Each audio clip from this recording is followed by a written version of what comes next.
రాష్ట్రాల్లో భూ ప్రకంపనలు వచ్చాయి. ఒకటి రెండు చోట్ల కాదు, ఏకంగా రెండు తెలుగు రాష్ట్రాల్లో భూమి కంపించిన పరిస్థితి. అటు మహారాష్ట్రలో గడ్చిరోలి వైపు కూడా ఈ ప్రకంపనలు వెళ్ళాయి. అయితే ములుగు జిల్లా కేంద్రంగా భూమి అయితే రిక్టర్ స్కేల్ పై 5.3గా నమోదైంది భూకంపం యొక్క తీవ్రత. అయితే మనం ఏదైతే ఒక రాయిని గనక నీటిలో వేస్తే ఆ వేవ్స్ వచ్చినట్లయితే భూమి ఎక్కడైతే కేంద్రీకృతమై ఉందో అక్కడ నుంచి వచ్చే కొద్దీ తీవ్రత అయితే తగ్గుతున్న పరిస్థితి అయితే కనిపిస్తూ ఉంది. అయితే ములుగు జిల్లా చుట్టుపక్కల ప్రాంతాల్లో కూడా ఈ భూకంప తీవ్రత అయితే కనిపిస్తుంది. అటు ఏపీలో కూడా భూమి కంపించిన పరిస్థితి, ఇటు మహారాష్ట్రలో కూడా మొత్తంగా అయితే మూడు రాష్ట్రాల ప్రజలు కాసేపు భయపడిన పరిస్థితి.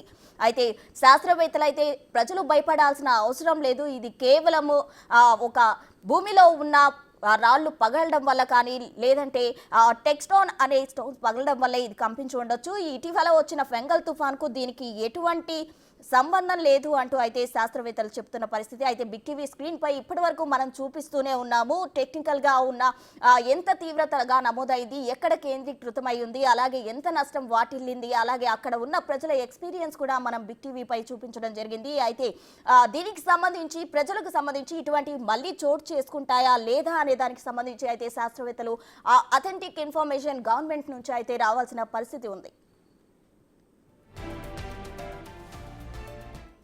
టైంలో భూమి సుమారు 5 సెకండ్లు కంపించినట్టు అనిపించింది. ఆ సమయంలో కబోర్డు గ్లాసులు అన్నీ కదిలినట్టు అనిపించింది.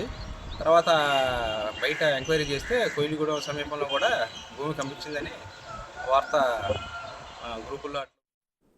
సాధారణంగా జపాన్ లాంటి దేశాల్లో అయితే భూకంపాలు ఎక్కువగా సంభవిస్తూ ఉంటాయి. అయితే అక్కడ హై సిస్మిక్ జోన్ గా అయితే మనం పరిగణలోకి తీసుకుంటాం. అయితే మన ఇండియాకు వచ్చేసరికి మనం 4th జోన్ లో ఉన్నాము. అయితే ఇక్కడ భూ ప్రకంపనలు అనేవి చాలా తక్కువగా చోటు చేసుకుంటాయి. అంటే గతంతో పోలిస్తే లాస్ట్ 20 years బ్యాక్ అయితే ఇటువంటి ప్రకంపనలు చూసామంటూ కూడా శాస్త్రవేత్తలు చెప్పడం జరిగింది. అయితే 20 సంవత్సరాల తర్వాత ఇదే ఎక్కువగా పరిగణలోకి తీసుకుంటున్నారు. యాక్చువల్ గా రిక్టర్ స్కేల్ పై 3 కన్నా తక్కువగా నమోదైతే తీవ్రత తక్కువగా ఉంటుంది, దానికి పెద్దగా భయపడాల్సిన అవసరం లేదు. అయితే ములుగు జిల్లా కేంద్రంగా భూమి కంపించింది.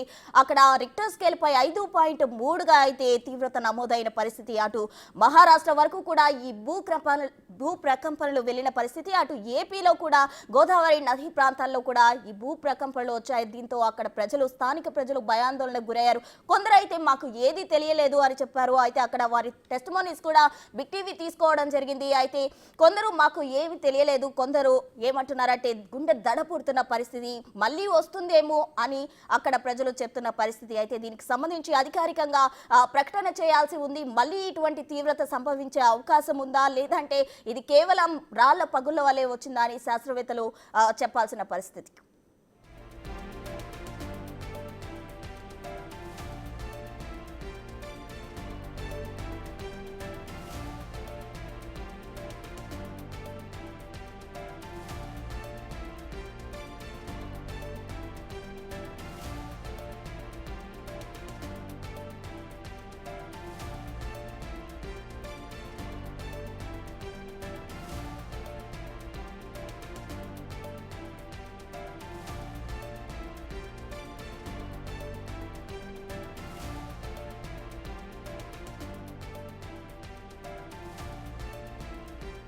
భూ ప్రకంపనలకు సంబంధించి బిగ్ టీవీ స్క్రీన్ పై ఇప్పటి వరకు మనం ఎక్స్క్లూజివ్ గా చూసాము. అక్కడ సీసీ కెమెరాల ద్వారా కావచ్చు.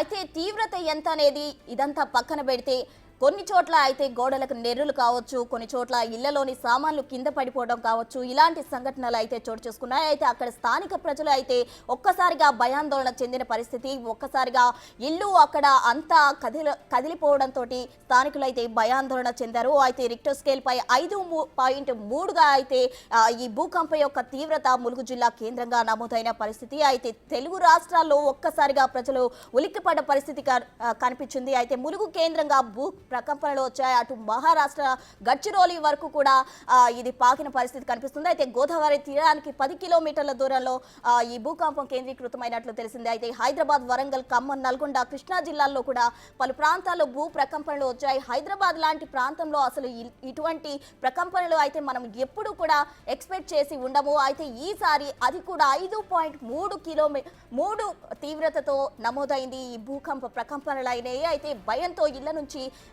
ప్రజలు అయితే బయటకు పరిగెత్తుతున్న పరిస్థితి. ఇళ్లలో చెల్లాచెదురుగా అయితే సామాన్లు కూడా పడి ఉన్నాయి. సాధారణంగా 3 కన్నా తక్కువ తీవ్రత ఉంటే పరిగణలోకి తీసుకోవాల్సిన అవసరం లేదు, కానీ ఇక్కడ 5.3 తీవ్రతతో అయితే ఈ ఎర్త్క్వేక్ నమోదైంది రిక్టర్ స్కేల్ పై. దీంతో కొంచెం ఆలోచించాల్సిన పరిస్థితి. అయితే ప్రజలు అయితే భయపడాల్సిన అవసరం లేదు అంటూ శాస్త్రవేత్తలు చెప్తున్నారు. ఎందుకంటే ఇవి రాళ్ల పగుళ్ళు కావచ్చు, భూమిలో ఉండే రేడియేషన్ కారణంగా కూడా ఇది వచ్చుండొచ్చు. కానీ ఇది వరకు వచ్చిన ఫెంగల్ తుఫాన్ కు దీనికి ఎటువంటి సంబంధం లేదు. అయితే 10 సెకన్ల పాటు భూమి ఊగిపోవడంతో ప్రజలు ఒక్కసారిగా భయాందోళన చెందారు. వీరికి ప్రభుత్వం తరపు నుంచి ఒక అథెంటిక్ ఇన్ఫర్మేషన్ అయితే ఇవ్వాల్సిన పరిస్థితి ఉంది. ఎందుకంటే ఒక్కసారిగా ఇటువంటి ఎర్త్క్వేక్ రావడంతో దాదాపు కొద్దిసేపు మాత్రమే, అంటే 3 నుంచి 5 సెకండ్ల పాటు కావచ్చు, 10 సెకండ్ల పాటు కావచ్చు, ఈ భూమి కంపించినప్పటికీ కూడా ప్రజలు భయాందోళన చెందుతున్న పరిస్థితి. అయితే దీనికి సంబంధించి కూడా ఎటువంటి నష్టం అయితే వాటిల్లలేదు. నష్టం పరంగా చూసినట్లయితే కొద్దిగా